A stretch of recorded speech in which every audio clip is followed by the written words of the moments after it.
parle justement de tout ce qui se passe du côté des pays émergents. Vous êtes spécialiste, Michel, avec votre compère Bruno Vanier, et vous gérez le fonds GEM Equity. Ça se passe plutôt bien pour ces marchés émergents depuis le début de l'année, même un peu plus. Hein. Ça se passe plutôt bien. Alors l'an dernier déjà c'était une bonne année. Les émergents avaient un petit peu surperformé l'Europe. C'était quand même surtout un effet dollar, un début de reprise. Là cette année ça va carrément mieux. Depuis le début de l'année on est à un peu plus de 13% sur les indices. Le fonds GEM Equity, donc vous parliez, doit faire à peu près 4% de plus.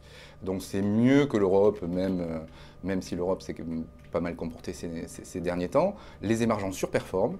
Et ça va mieux dans de nombreux domaines du jeu. Ça va mieux sur la partie macro. On voit bien que des pays comme le Brésil ou la Russie qui avaient souffert, qui souffrent toujours mais souffrent moins. Hein. Quand on passe de moins 3, moins 4% de croissance à plus 1, c'est pas exceptionnel, mais c'est déjà un changement très important. Et puis on voit bien que les autres pays se portent toujours très bien. Les locomotives, Inde, Chine ou des nouveaux venus comme l'Argentine. Vous aviez un petit biais, on se souvient, enfin un gros biais maintenant sur la Chine. Hein, c'est vraiment le pays sur lequel vous investissez où vous regardez le plus de choses. C'est toujours le cas. On a eu des craintes et puis on a l'impression que là, la croissance est bien maîtrisée du côté du gouvernement, que les facteurs d'inquiétude sont un petit peu à la baisse du côté de la Chine.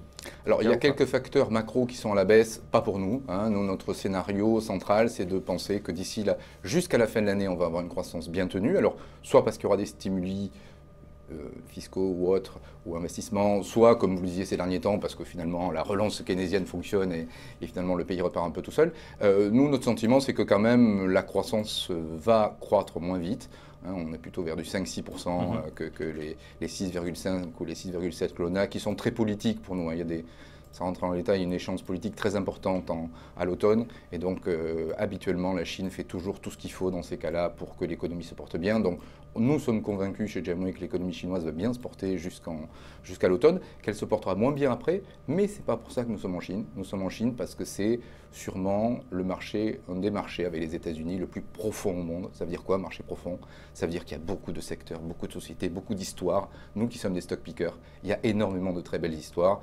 Pour simplifier, il y a 80% des sociétés chinoises cotées que nous n'aimons pas, mais dans les 20% qui restent, il y a des choses fabuleuses.